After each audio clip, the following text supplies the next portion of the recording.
طرح بزنس اور agriculture loan scheme متعارف کی جا رہی ہے. یہ جو P M youth business and agriculture loan scheme ہے، اس کے تحت چھوٹے اور درمیانے درجے کے آسان قرضوں کو جاری رکھا جائے گا، اور اس مقصد کے لیے اگلے مالی سال میں یعنی 2023-24 میں مارک اپ سبسڈی کے لیے، کیونکہ یہ کنسیشنل اور سستے ہیں تو حکومت پاکستان اس کا ڈفرینشیل پھر پے کرتی ہے. اس کے لیے اس بجٹ میں 10 ارب مختص کیے جا رہے ہیں. درآمدی یوریا کھاد جو ہے، اس پر سبسڈی کے لیے اگلے سال بھی $6 ارب ایلوکیٹ کیے جا رہے ہیں. جناب اسپیکر، پیداواری صلاحیت میں اضافے کے لیے چھوٹے کسانوں کو کم مارک اپ پر یعنی کم منافع پر صوبائی حکومتوں کی شراکت سے قرضہ جات فراہم کیے جائیں گے. اس بات میں حکومت نے فیصلہ کیا ہے کہ 10 ارب روپے کی خطیر رقم مختص کی جائے، جو کہ اس کے بجٹ میں ایلوکیٹڈ ہے.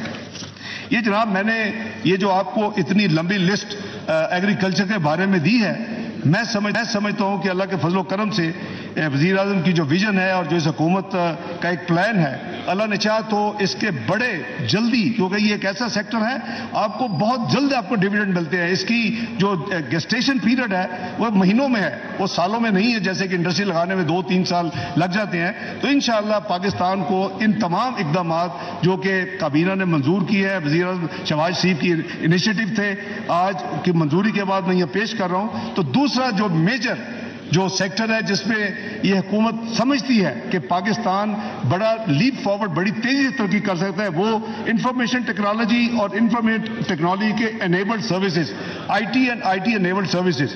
میں اس حوالے سے ارشاد کرنا چاہتا ہوں کہ یہ حکومت اس حوالے سے کیا کرنے جا رہی ہے.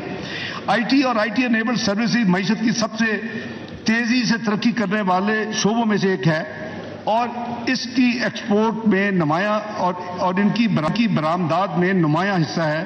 عالمی معیشت میں مسائل کی وجہ سے یہ شعبہ بھی مشکلات کا شکار ہوا. پھر بھی ہمیں یقین ہے کہ یہ شعبہ آنے والے سالوں میں انجن آف گروتھ ثابت ہوگا انشاءاللہ.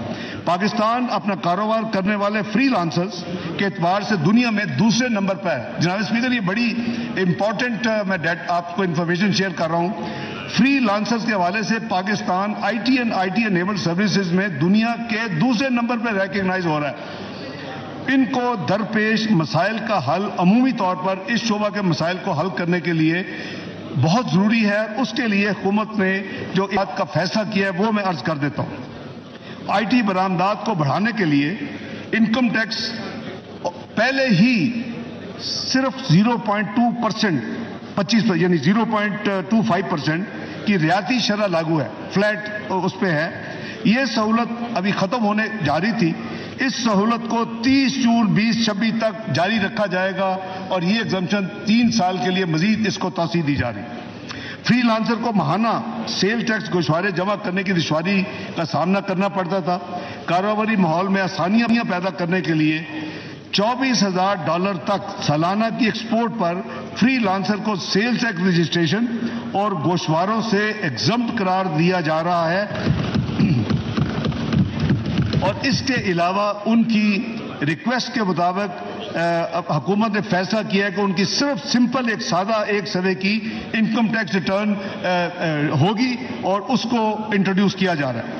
جناب speaker, I T and I T enabled service providers کو اجازت ہوگی کہ وہ اپنی برآمدات یعنی ایکسپورٹ کی 1% کی برابر، یعنی اگر 100 ملین ہے تو 1 ملین کے برابر سافٹ ویئر اور ہارڈ ویئر بغیر کسی ٹیکس کے امپورٹ کر سکیں گے.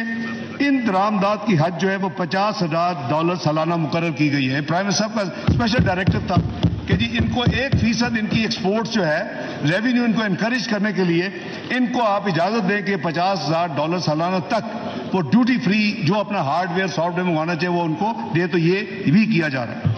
اگلی جو ہے آئی ٹی اور آئی ٹی سروسز کے ایکسپورٹرز کے لیے آٹومیٹڈ ایگزمپشن سرٹیفکیٹ جاری کرنے کو یقینی بنایا جائے گا. ان کی ایک ہے کہ ہمیں جب وہ ایگزمپشن سرٹیفکیٹ کی ضرورت ہوتی ہے تو ہمارا اتنا جو ٹیکسیشن سسٹم ہے وہ بہت لمبا عرصہ کرتا ہے. اس کو آٹومیٹ کیا جا رہا ہے تاکہ جلدی سے جلدی ان کو یہ جو سرٹیفکیٹ جب ان کو چاہیے ہو تو ان کو مل جائے.